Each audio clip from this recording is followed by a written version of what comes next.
வணக்கம், உங்கள் மவுசி kitchen.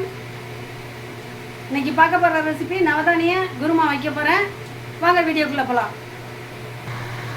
Stove பற்ற வச்சுட்டேன். எண்ணெய் ஊற்றுறேன். 2 ஸ்பூன் எண்ணெய்.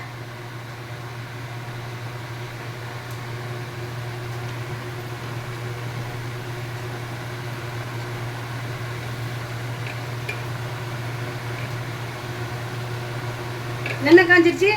சோம்பு போடுறேன். ஒரு துண்டு பட்டை போடுறேன்.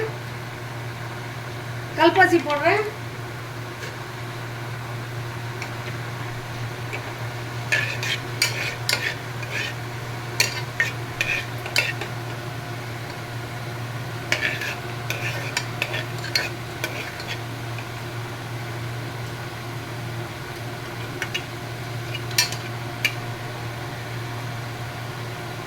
சோம்பு பொரிஞ்சிருச்சு. இப்போ வெங்காயம் கருவேப்பிலை போடுறேன்.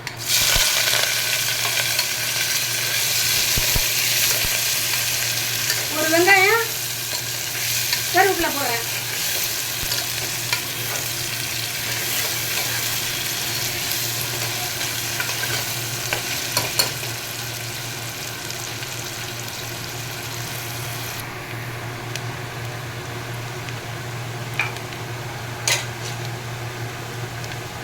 வெங்காயம் நல்லா வணங்கிடுச்சு.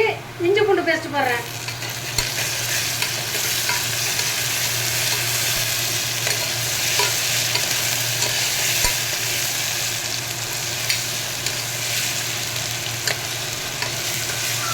இஞ்சி பூண்டு பேஸ்ட் நல்லா வணங்கிடுச்சு.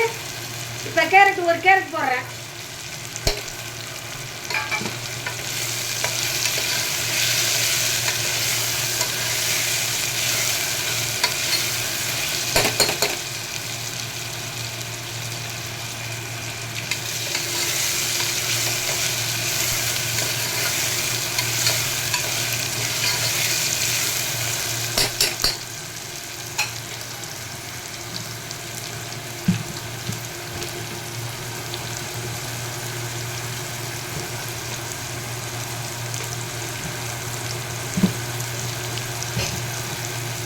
கேரட் நல்லா வணங்கிடுச்சு. ஒரு ஸ்பூன் குழம்பு மிளகாய்த்தூள் போடுறேன்.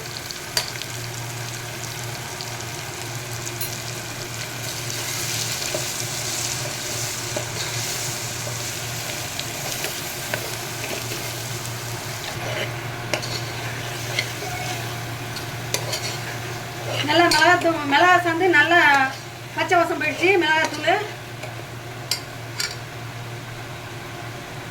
இப்போ 200 தண்ணி ஊற்றுறேன்.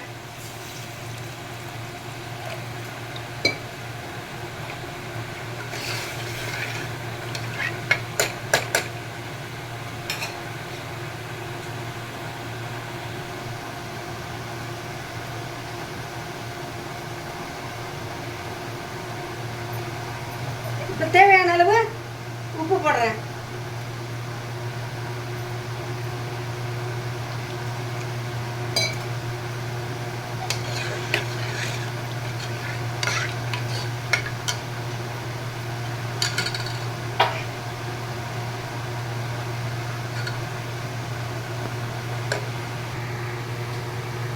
கொஞ்சம் மஞ்சத்தூள் போடுறேன்.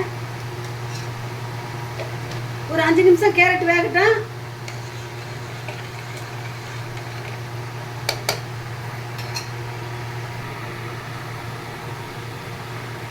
கேரட் நல்லா வெந்துருச்சு. இப்போ அதில் நவதானியம் சேர்க்க போகிறேன். சுண்டல், சோயா பீன்ஸ், பச்சை பயிறு, தட்டைப்பயிறு, கடலைப்பருப்பு, வேர்க்கடலை.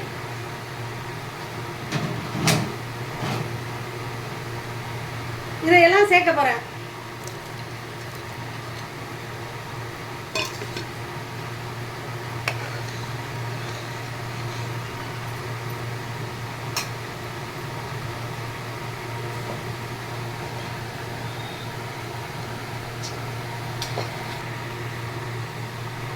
நவதானியம் வேக வச்சு பயிரை தான் குருமாவில் போட்டிருக்கேன்.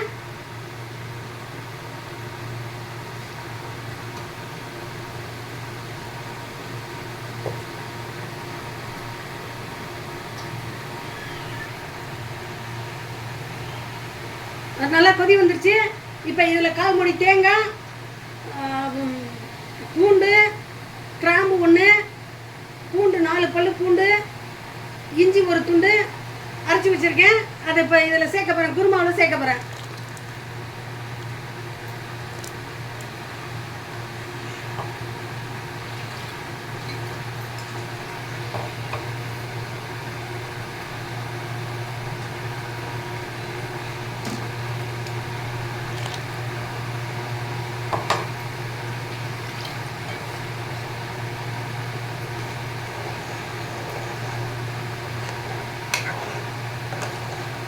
சேர்த்துட்டேன். ஒரு 10 நிமிஷம் நல்லா கொதிக்கணும், பச்சை வாசம் போகிற வரையும் கொதிக்கணும். தேங்காய் மசாலா ஊற்றுனது பச்சை வாசம் போயிடுச்சு. இப்போ கொத்தமல்லி தழை போட போகிறேன்.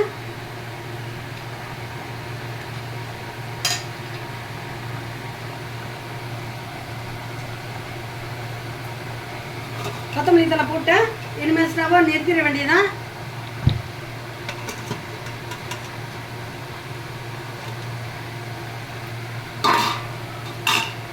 இந்த குருமா சப்பாத்தி, தோசை இதுக்கெல்லாம் நல்ல காம்பினேஷன்.